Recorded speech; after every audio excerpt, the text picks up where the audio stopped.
Hey everybody, how y'all doing? Welcome to the Blue Chip Podcast by fans for fans. This is your host Cody Potter. How y'all doing today? So free agency is still underway.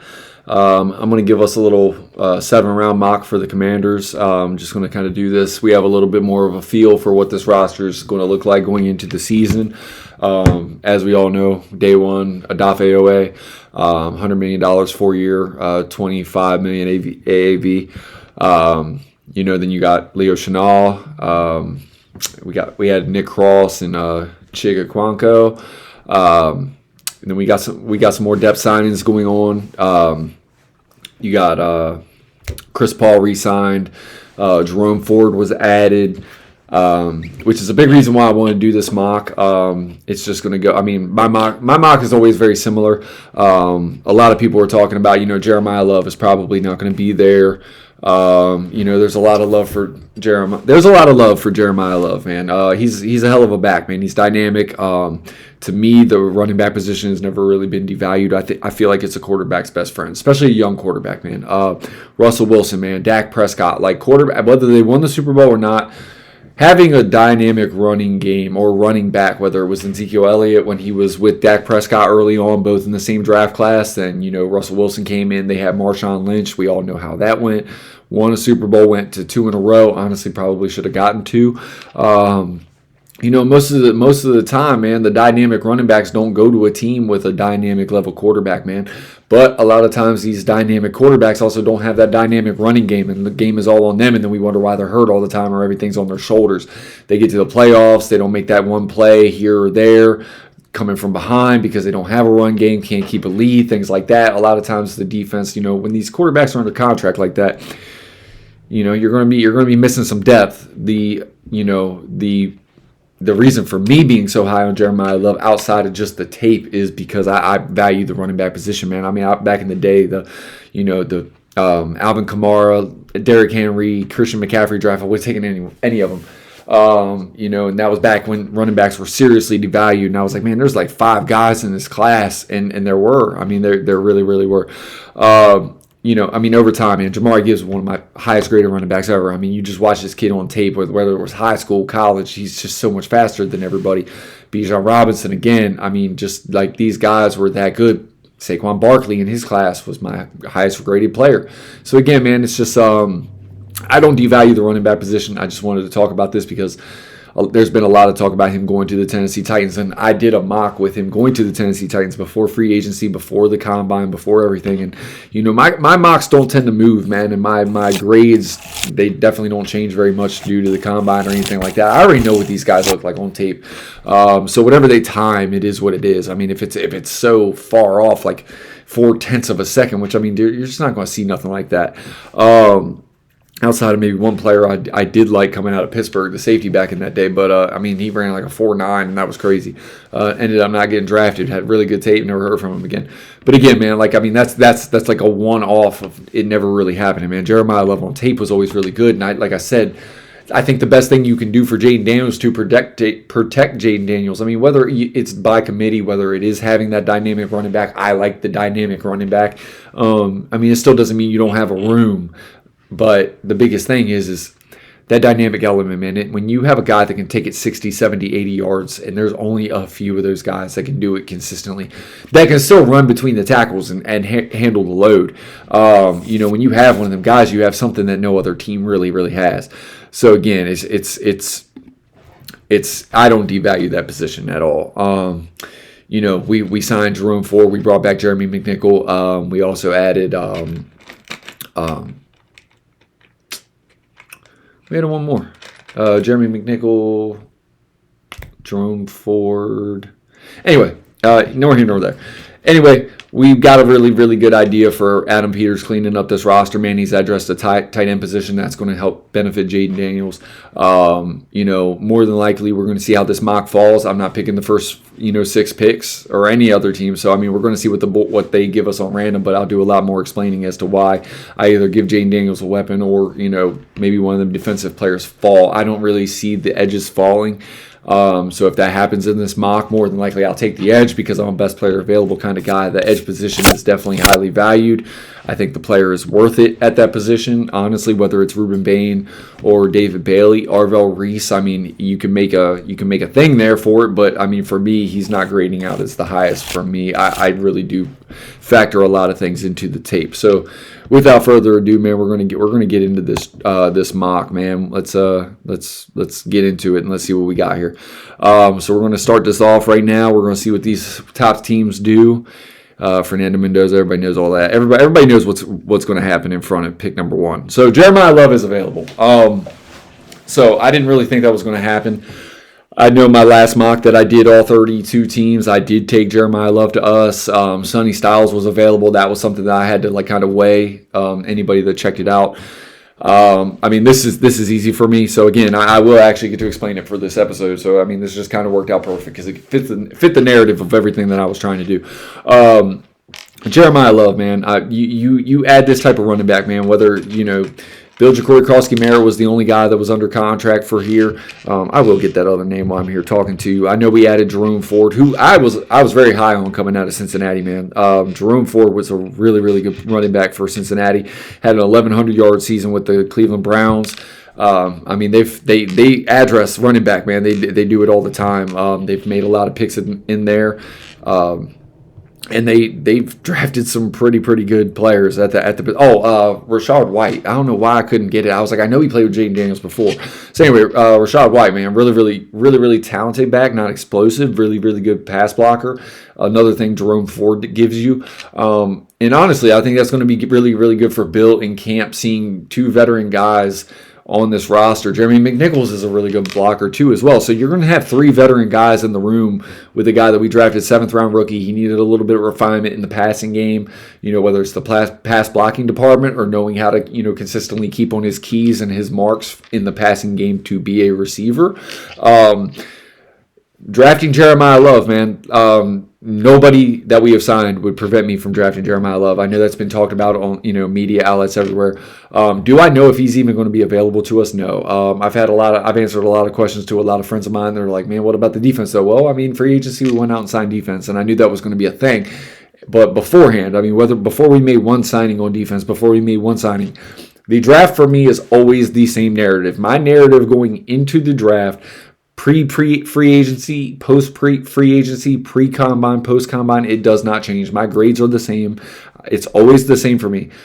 I do not draft for need. I am not a draft for need player. There's only 2 times in your life cycle that you should ever draft for need.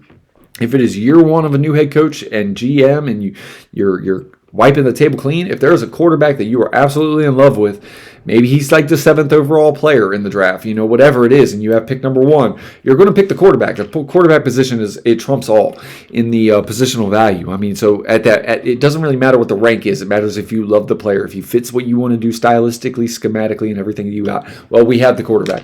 Offensive line or edge rusher is the only other time that you do it. This scenario in this draft, none of the edge rushers fell. If one of them edge rushers fell, we would have had a little bit more talk. I could have talked to you about Caleb Downs but I could see Caleb Downs being going to the Giants. And again, the Giants signed guys in free agency at the linebacker position. I could very much see them going Sonny Styles. I don't know if that's what they did in the draft. I probably should have gone and actually discussed some of those picks before I even did it. But I could still see, even after all the linebackers that the New York Giants went out and signed, Sonny Styles is on that board, and they won him. That's who they're going to take, and they're going to run that card in. Again, I would think the Tennessee Titans with Robert Saleh would go more edge. I think they're going to get the best value at edge. Yes, they traded for Jermaine Johnson, but I think that gives them the flexibility to not have to take the edge that they don't want. If Ruben Bain Jr. is the edge that they want and he goes number 2 to the Jets, well, then they might go Jeremiah Love. That's the reasoning for going Jeremiah Love. For the same reason that I think Jeremiah Love would be so critical to the Washington Commanders would be the same thing for Cam Ward. It takes the load off of Cam Ward. It takes the running dynamic off of Jaden Daniels. Not that it takes it away from him, it takes it off of him. The last 2 seasons with Jaden Daniels, we have ran the ball through Jaden Daniels. 2024, 900 rushing yards, set a rookie record for rushing yards as a quarterback. That is not how you want your quarterback living and dying. Lamar Jackson They do it over there. It works for them. I'm not going to say anything bad about the Ravens because he's been a 2-time MVP. Lamar Jackson's a hell of a player. What I want from Jaden Daniels and what Jaden Daniels' skill set indicates that he should be is it is probably a 500-yard a season rusher. I mean, like somewhere around when Russell Wilson was really, really thriving with the multiple receivers, the Tyler Lockett's, DK Metcalf, and all that, when he was throwing for 35, 40 touchdowns a season. They had a decent run game, but they didn't have Marshawn Lynch back there. When he was running the ball about 500 or 600 yards, throwing the ball all them times, that was a perfect blend for Russell Wilson and his skill set. Lamar Jackson is a different animal. He is a dominant runner. I mean, he could play running back in this league, but he also has the arm. When it was back in the day, and he was throwing for about 3,000 passing yards, and he was running for near 1,000 yards, giving you still that 4,000 yard threshold at the quarterback position. Most of a big chunk of it, percentage wise, probably about almost even a third going, or maybe a quarter of his total going to the rushing yards, and then his pass total being the other 75%. Statistically, still having more touchdowns, in the running department than what it would have, as far as maybe a third of his touchdowns were rushing, and then 2/3 of them were passing. Where he had 75% of his yardage in passing, he had 25% of his yardage in throwing. Again, I think it's two different level of plays from the quarterback position. It took Lamar Jackson a longer time to develop that. Getting Jeremiah Love on this team alleviates a lot of things for Jaden Daniels. One, can they stack the box? If they're stacking the box, Jaden Daniels is just going to torch you. They want to bring 8 down in the box to stop the run between Jaden Daniels and Jeremiah Love. Jaden Daniels will carve you up from the quarterback position. So good luck with that. And then again, if they want to drop back into triple, 3 deep and play a bunch of zone and things like that, then we will just hand the ball off. We have a good enough offensive line to control the line of scrimmage. Getting Chris Paul back to a 1-year deal, played very, very good next to Laramie Tunsil. I was a very big proponent for Tyler Linderbaum, but paying a center $27 million a year, that's something like I said, we were never going to go super, super crazy above the market for a player, and Adam Peters is I just never expect Adam Peters to do that. He didn't. So again, you're going to miss out on Tyler Linderbaum when the center position, who was the highest paid center before, was making $18 million a season, AAV. When you bump that up almost $10 million just for one player, it gets a little bit crazy, but the Raiders had to spend that, and at the time they thought they had traded Max Crosby away. So again, back to the draft, man. We're on the clock with the 3rd round pick. I'm doing no trades in this draft. So again, if you watch any of my mocks before, you know that when I'm scrolling down, it's because I have different grades on players than what PFF has initially on theirs. So again, we're looking here, man. There's definitely one player right here that I'm definitely going to talk about. Elijah Surratt, the Indiana wide receiver. Depending on what we do with Brandon Ayuk, this would be about the time. I mean, honestly, these two right here, I think you got to talk about both of them, because I think Zachariah Branch is a guy almost in that Deebo Samuel mold. He's definitely not. He's built more like Deebo Samuel coming out of college. I think this guy is he's a much more explosive athlete than Deebo Samuel was coming out.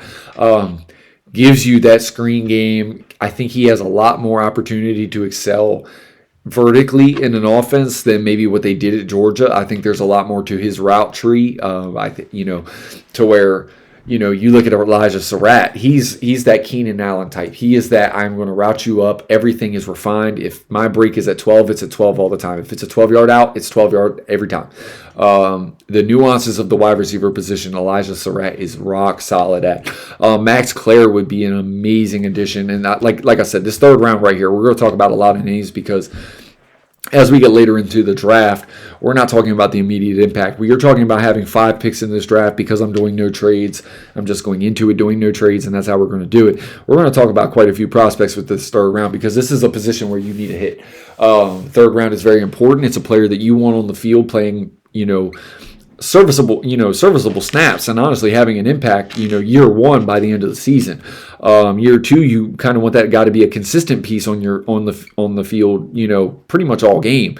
So again, Zachariah Branch, Elijah Surratt, are you trying to get Jaden Daniels that weapon? Romello Height, man, giving you a little bit older prospect, but he's a guy that I have graded over the 3rd round. I know testing and everything. All the mocks have him in the 3rd round. I would not be surprised if he goes a little bit higher 2nd round. That's kind of currently where I have him. Romello Height was lined up against lined up across from David Bailey over there in Texas Tech, man, and they were a hell of a unit, especially them with Lee Hunter and all them. Man, that was a hell of a unit. And then Kyle Lewis is a safety that I really like out of Pitt. He's an undersized safety. Undersized linebacker. I don't think this team can afford to go that position because of the addition of Leo Chenal.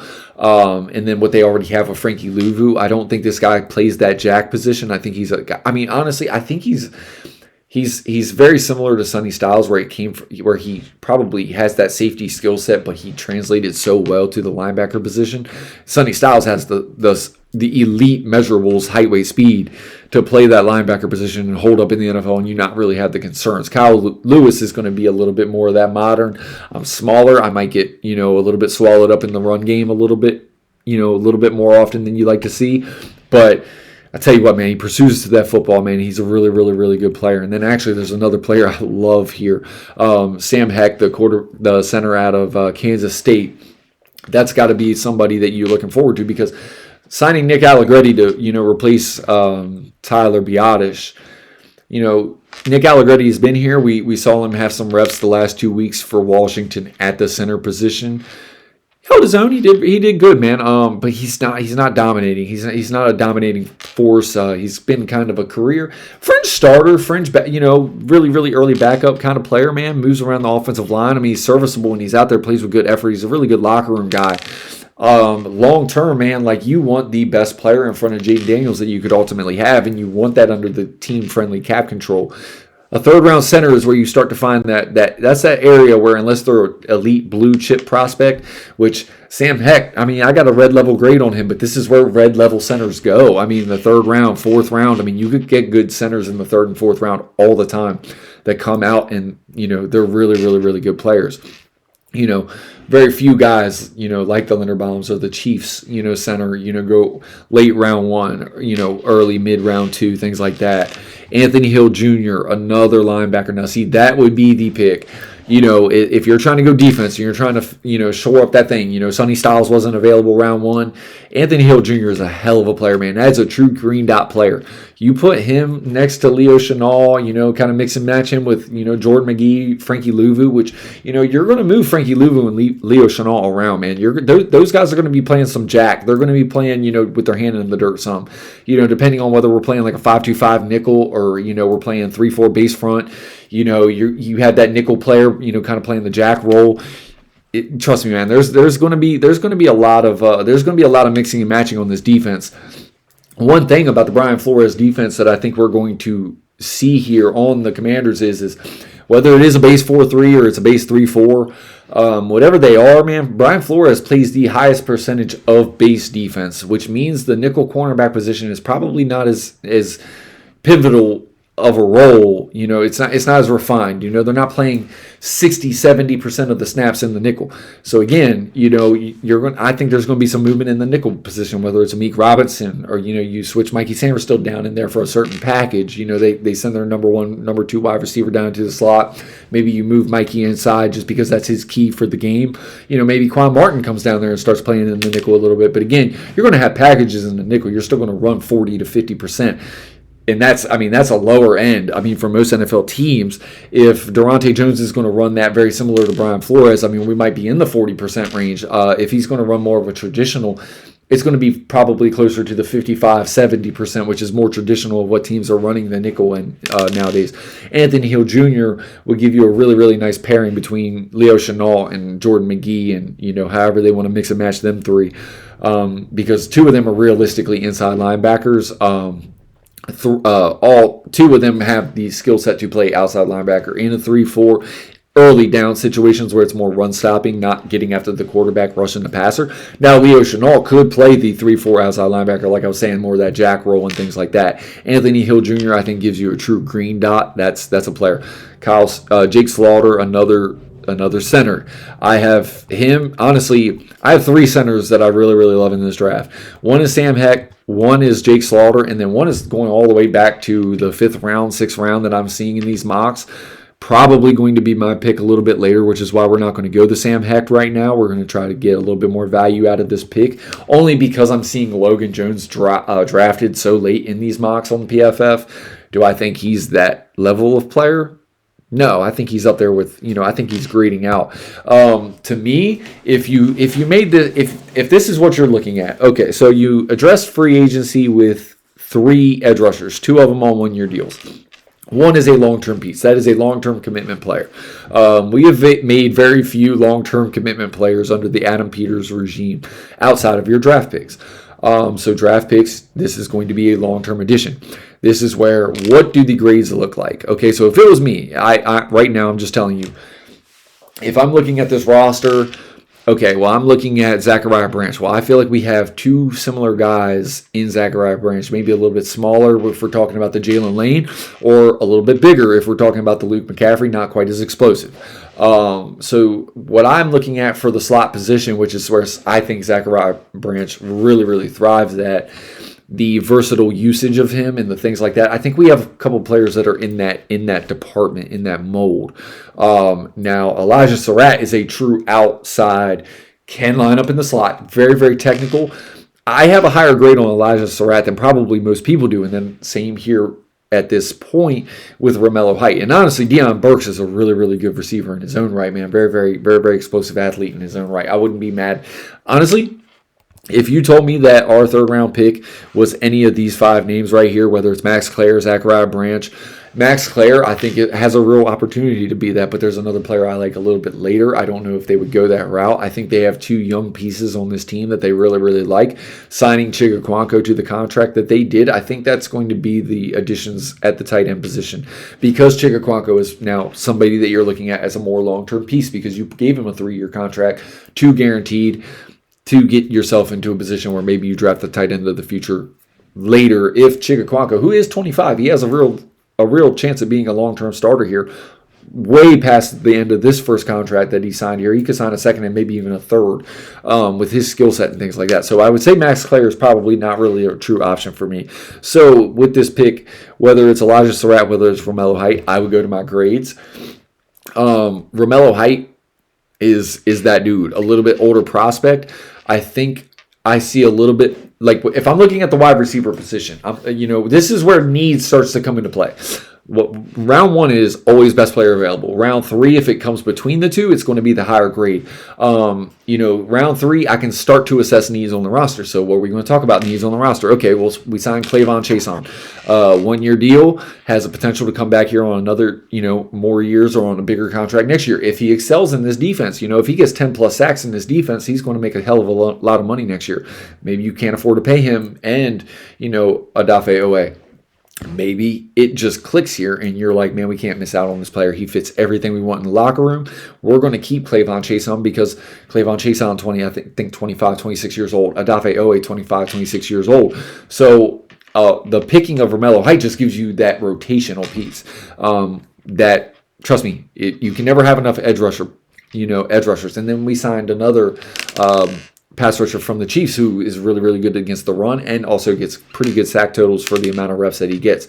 Elijah Surratt, now we're looking at the wide receiver room, that's a little bit different. We can all talk about Brandon Ayuk, but Brandon Ayuk has not even been released from the San Francisco 49ers. They have no reason to do him any favors. I do believe it's more along what George Kittle said, where he felt like he was ready to be cleared medically. He never got cleared medically. He stopped showing up after that because he felt like they did not want him on the team. Realistically, it's gotten so ugly in San Francisco, I'm not going to really comment on the Brandon Ayuk thing. I ultimately think he does ultimately sign here. But Brandon Ayuk signing here is still not something that I can bank on long term. It's going to be a 1-year prove-it deal. So let's look at our wide receiver position. Wide receiver is Terry McLaurin, and then, what can Jalen Lane be? What can Luke McCaffrey be? What can Treylon Burks stay healthy and finally click that first round wide receiver draft stats? I mean, when you look at this wide receiver position, on this team, there's Terry and a ton of questions, and then you're talking about Terry. He's 30 years old now. What are you going to get from him? Long term down the pipe. That's why there was such a big thing going back and forth with Terry about the guarantee money, about the term of the length of the contract, term of the contract, guaranteed money that went into the contract. Well, essentially after this next season, it's pay for play. There might be some restructuring that goes on there. And honestly, if Terry McLaurin comes out and he plays Terry McLaurin football, they're going to restructure that contract more than likely just to put guarantee, to give him signing bonuses and things like that, to turn some of that contract and cap hit going forward into signing bonus and things like that, so they can spread it out through the remaining years of that contract. But Terry McLaurin is the only really long-term piece that you have on this team, and he's the only consistent starter that you really have. Add in a Brandon Ayuk, yeah, okay, well, that gives you a little bit of brightness and a little bit of hope. It will be a good complementary piece, but we don't have that right now. Doing this mock draft, I'm taking Elijah Surratt. Elijah Surratt is so good. I honestly love Omar Cooper Jr. He is my highest graded wide receiver in this draft. Because, and this is something for me, man. This is something that I want to really get into about the grading process of it is, for me, when I give a grade, man, I'm not grading based off a consensus, man. I'm not grading the same way as any other scout. What I look at when I'm grading is if I put this guy on 25 rosters in the NFL, and then I put the same guy on 25 rosters on the NFL, who would be the better player on 25 of the 32 rosters on the NFL? And that's how you find out who is a real scheme diverse player. If I see this guy work really well in this system, and then I see him also have a skill set that says I can work well in that system, man, it's really, really good. I think Omar Cooper is the most complete wide receiver in this draft. You can say what you want, coming from where he came from, the road that he had, and then transferring to Indiana. No, was he a blue chip prospect coming out of high school? No, he wasn't. Omar Cooper Jr., I don't care about what you came out as from a high school. Honestly, long term in the NFL, it doesn't even matter what you came out of college as. You can be an undrafted free agent and you can go to the Hall of Fame. It doesn't really matter. Your college career doesn't matter when you get to the NFL. So again, I'm translating you forward off of based on what I see in college. And ultimately, what I saw in college has no indicator on what you're going to be in the NFL. Health, and there's a lot of things systematically, and going to a certain team in a certain situation, it's got to click right.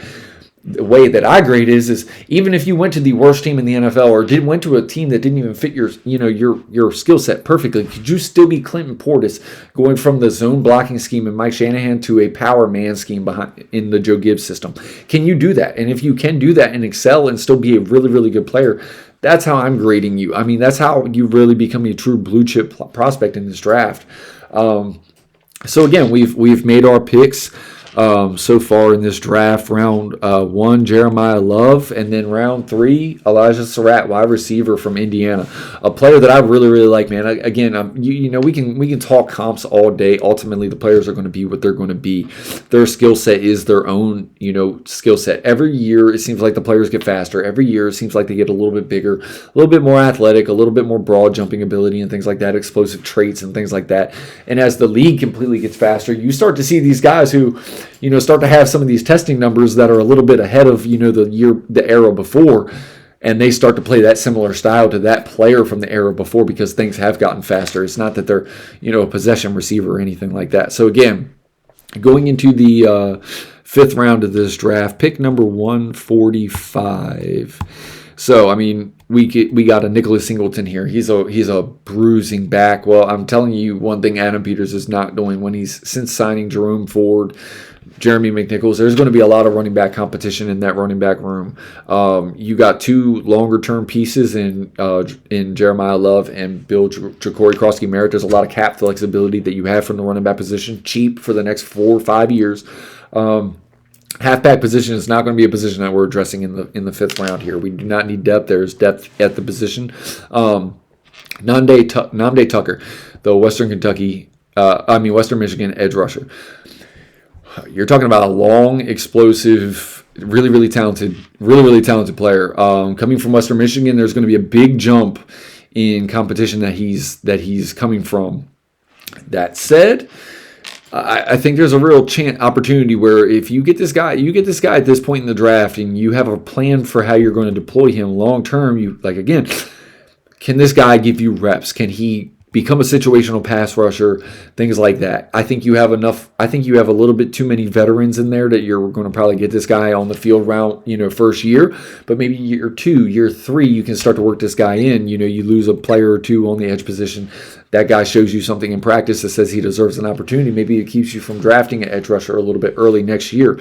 Isaiah World is a tackle that I honestly, outside of the college playoffs in the game that they lost to Indiana, man, Isaiah World there was a time where I honestly was looking at Isaiah World and I was like, good Lord, man, this guy's going to be a day two pick. I really thought he would be a day two pick. He's a massive human being, very athletic.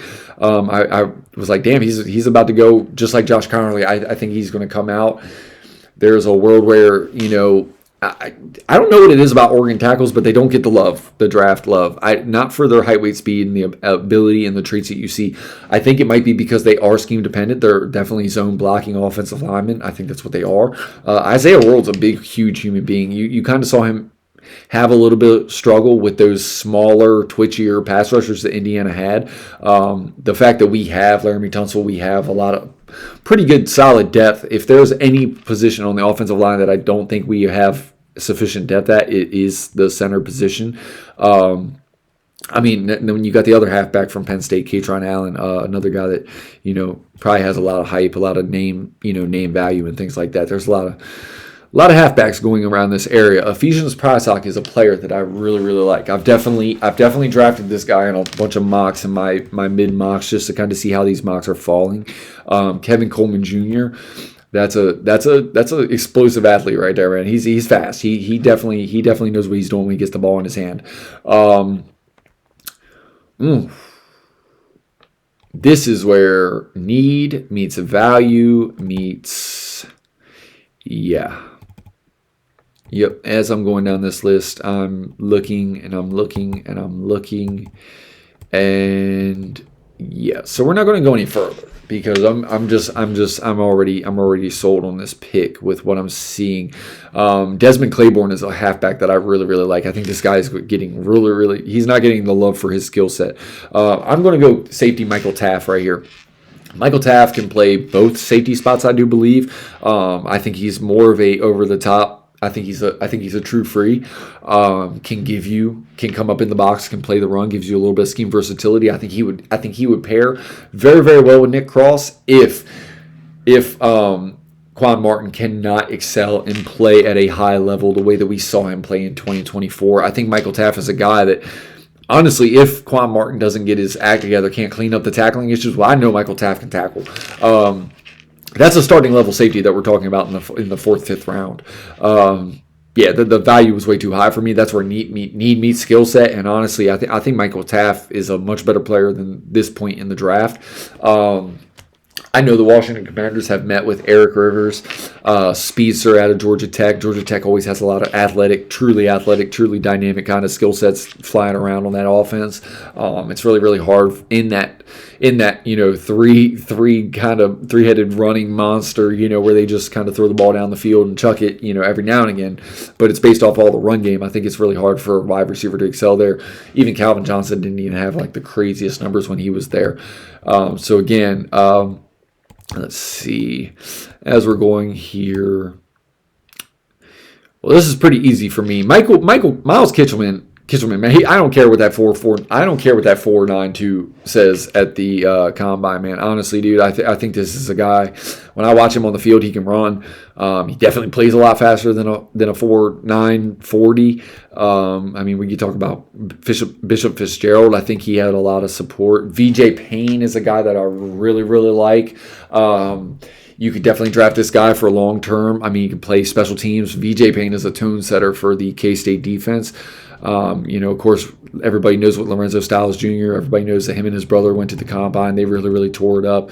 I'm just kind of scrolling down just to get a feel for what's in this range, just to kind of discuss some names for you guys, man. I like the other SMU safety, Moses, a lot more than Isaiah right there. That said, it's a pick your poison kind of thing. Now, Harold Perkins Jr., if Harold Perkins Jr. with a clean bill of health, that's a day two pick. The value right here would be amazing with him. I think we're going to go back up here to the top. This was pretty easy for me. This is another reason of not reaching for a player in the draft. When I was looking at the value between Elijah Surratt, the need at the wide receiver position, I've said it all offseason. If you've listened to any pod that I've talked, anytime I've talked about edge rushers in this college class, I've talked about how deep this edge rusher class is. I've talked about getting guys in the fifth round that should probably be second or third rounders in just about any other draft. I did talk about how they might not have the Myles Garrett, the the Nick Bosa, the Joey Bosa type, in this draft, but this draft is deep at the edge position, and this is why I could not force that Romello Height pick. Elijah Surratt, the wide receiver that I wanted, the value was there because I have a second-round grade on that player. While I do have a second-round grade on Romello Height too, I have a higher second-round grade on Elijah Surratt. I think Elijah Surratt is a guy that he is just the translate guy. Maybe it isn't, the biggest burner, the most dynamic athlete, but he catches the football. He wins at the top of routes. He just bodies guys. He is a complete football player from the wide receiver position. So again, it's that's something that I like I said, I wasn't going to reach for Romello Height. It wasn't a reach at that point anyway. Both were value picks. But again, now I'm sitting here with Caden Curry, sixth round on the draft, and Caden Curry is still there, man. I'm taking that player, man, all day, every day, man. Like, I think that was the guy that got really, really lost in that Ohio State defense. That's a guy that I think is going to be competing, for rotational snaps year one, and you're talking about that from a sixth-round player. If you get anything out of a sixth-round player, year one to year two, it's a value pick, and that's a guy that I really do believe can be a situational pass rusher or can play early downs, first and second down. He's a true dynamic run stopper as well, and he sets the edge in the run game, and he has true burst to get after the quarterback. So again, picking him in the sixth round, you're not getting an edge like that in the sixth round in most drafts. I mean, that's how deep this draft is. So again, what's funny? This is probably the first time I have scrolled down and not seen my guy on any of these lists after the fifth round. Jalen Husky, a guy that I really, really like, from the University of Maryland. We went Michael Taff a little bit earlier. I don't think you're going to bring in another strong safety, but again, you could, just for simply for the depth at the position. Damn, so I basically missed out on my center. So, I mean, here at the end of the day, it looks like Logan Jones is gone. We're in round 6, pick 28 of round 6. I mean, we're pretty much looking for special teams, and you're looking for developmental pieces. The fact that VJ Payne is still here from Kansas State, and I was just talking about him with my last selection. I mean, this is a guy that I know I can put on teams year one, get a really, really good impact out of him. He is a guy that if Nick Cross doesn't hit, and honestly, I thought Nick Cross was going to get a really, really large contract at the strong safety position. Maybe his coverage number grades went down a little bit this past year. With the Colts, honestly, he's had really, really good coverage grades for the first couple of years at the Colts. I'm not gonna harp on it for 1 year. A lot of things are situational. Some of it's the opponent, and some of it is your health. There's a lot of things that factor into your grades going down. And then again, who is grading you on this curve, and what are they really necessarily specifically grading you on? Sometimes these PFF grades are a little bit, you can read the grade that a player has for a game. You go back and watch that same game, and you don't see the things. You're like, oh, okay, that guy he gave up a play, but I mean, that was a play that, this went bad or this went bad, and sometimes it's situational that you're looking for, and you're like, oh, okay, well, if he got knocked for that, I can kind of live with that kind of situation right there, where he did his job and something else just didn't happen, or two players went to tackle the player, and sometimes superstar players make superstar plays, and you give that type of play up. That's what you're looking for. So again, I couldn't get Logan Jones, which is a reason that I didn't go center in the fifth round. The third round was because I had been seeing Logan Jones falling to this area. I'm not just going to pick a center to pick him. I'm not going to pick any player just to pick him. It has to be value for me. So for me, again, I talked about this earlier. This is where, realistically, we're talking about a day 2 pick. If with health, Harold Perkins Jr. would be closing out my draft for me in the 7th round.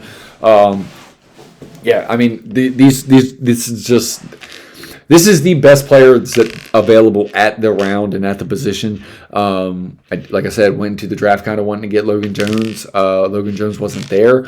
As I went through the draft, I thought I had better value at other selections. Maybe I could have gotten Logan Jones where I took Michael Taff.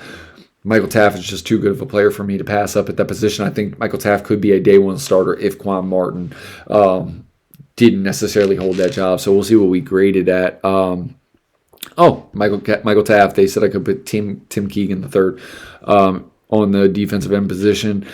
Michael Taft is the only real knock that I'm getting here on this. A B+ grade, but I'm seeing 3 A's, a B plus, a B minus, and then a C. So I mean, if Michael Taft is the only reason that I'm even in the B's, I'll live with that because Michael Taft is a much better player. If these are my 6 selections for the Washington Commanders going into this draft, if you told me going into last college football season that if I could pick some players, all of these players would. I mean, I would have taken any of these players a lot higher than the round that I actually took them. So I mean, realistically, Jeremiah Love, round 1, best player on my board.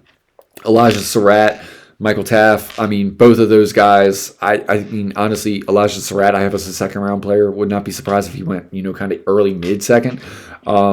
Michael Taft in the 5th round, that's a 3rd-round player for me all day. I mean, honestly, I could see that guy going late second. The fact that this is a really, really good safety class, the fact that a lot of guys at the safety position tested kind of out of this world for the safety position, I can understand why he's being kind of mocked right here to the 5th round. Much better player than a 5th-round player. Again, Caden Curry, same thing. Caden Curry, I mean, I have a 3rd, 4th-round grade on Caden Curry. Sets the edge in the run game. I mean, I know I can play this guy 1st and 2nd down right now, day 1 in the NFL, and I know that guy can hold up to that position and play every responsibility that I need. VJ Payne, similar thing. If I got VJ Payne developing behind Nick Cross, he shows me enough in practice to where we don't have to give Nick Cross a big deal in 2 years if he doesn't live up to the type of play that I know Nick Cross to play at. I mean, from his time at Maryland, from his time at the Colts, I thought Nick Cross was going to get a 4-year, honestly more than $12, $13 million a year contract. That's how I value Nick Cross. I thought Nick Cross is a much better player than a 2-year, $12 million contract. But again, the safety position, it's always weird. It's devalued. We talk about it all the time in the draft, the safety position and things like that. We talk about the running back position being devalued unless you're that Jeremiah Love, that Bijan Robinson, that Saquon Barkley who can kind of do it in the pass game, in the run game, and things like that. So again, I appreciate you guys coming out and checking out the Blue Chip Podcast. Just wanted to give you a single team mock, just to kind of break it up. I didn't want to do a full 32 pick, 1st rounder, kind of talk about it. I haven't gone across all the free agency signings and kind of really evaluated if that even changed my look for what I think these other teams are going to do. It takes me a little bit of time to do kind of that because again, what I drafted for these teams, pre-combine, free agency, a lot of times those don't change for me because again, free agency is about filling need. I still go best player available, and I try to pick best player available for every team. So a lot of times my mock drafts don't necessarily change unless I see a player that I think a team really, really paid for, or they just cannot go that position for something that they did in free agency. And I'm like, okay, they'll go this player right here, and then it leaves a player available later that, maybe was a player that I took a little bit later, just because it changed the position and things like that. But a lot of times these guys don't really move that far off the board for me. So again, this is the Blue Chip Podcast, man. I appreciate you guys checking us out for the Washington Commanders 7-round mock. These are the 6 picks. I mean, if the draft board fell this way for me, I'd be elated. I mean, honestly, that gives Jaden Daniels some help. It gives you a little bit of brightness, depth on the defense, which this team needs. Like I said it in the free agency episodes. I've said it in the draft episodes a lot. There's a reason why this team needed to go after 25, 26, 27-year-olds. It's because Ron Rivera left none here for us to re-sign. A lot of those players that Ron Rivera drafted, we didn't have none of them. If AP continues to neglect the defense, or if we're not going to re-sign all the players that we've been drafting on defense under Adam Peters, you would run into that situation 4 years down the road. So this, again, is trying to build an identity on defense down the road. These are players, Michael Taft, Caden Curry, VJ Payne, Harold Perkins. These are all guys that I could see starting in the NFL, whether they come here, whether they go, whatever their team is. There's a lot of situations where I could see them guys starting by year 2, year 1, and honestly excelling in football. I mean, honestly, Harold Perkins Jr., like I said, man, that's a 2nd-round pick if the medical was, perfectly checked out. If he wasn't missing a lot of time, I mean, you could go back to the Jordan Tyson. Jordan Tyson is a top 10 player on tape, but when you've only played 60% of the available snaps that you've had in your whole career in college, and you're not even talking about the SEC or the Big Ten, there's some things. At least I know Harold Perkins Jr. was playing in the SEC, and honestly, him and Whit Weeks, they looked really, really good. When Harold Perkins Jr. was healthy for LSU, that defense looked a lot different. So again, this is me going best player available long-term situations. I mean, just the draft meets value, meets need, meets everything that this team needs long-term. Gives you younger players on the defense to kind of interchange, gives you some depth signings, gives you two weapons for Jaden Daniels that I really, really feel like would make an immediate year one impact on this team. I know I could trust Elijah Surratt across from Terry McLaurin. Do I even think Elijah Surratt could beat out all the other players on this roster that we already currently have? Yes, I do, and I think he would impact on this team year one. So again, this is my Blue Chip podcast mock for the Washington Commanders, man. I appreciate it, man. Wanted to talk a little bit more free agency and some of the one-year signings that we've made, kind of getting this roster up to depth. That's why I did the Washington Commanders first. As I kind of lock up other teams' grades from the free agency period, I'll get you guys another 32-team pick mock, and I'll explain my picks. I'll see if any changed, and we'll see how it goes. But again, I appreciate you guys checking out the pod and everything that you guys do. This is what I do, man. I really, really love it. So anybody that wants to, comment on it, I'll definitely respond to you and things like that. Be interactive. If you guys want to subscribe, like the page, everything, I appreciate it. All right, so have a blessed one, man. Peace.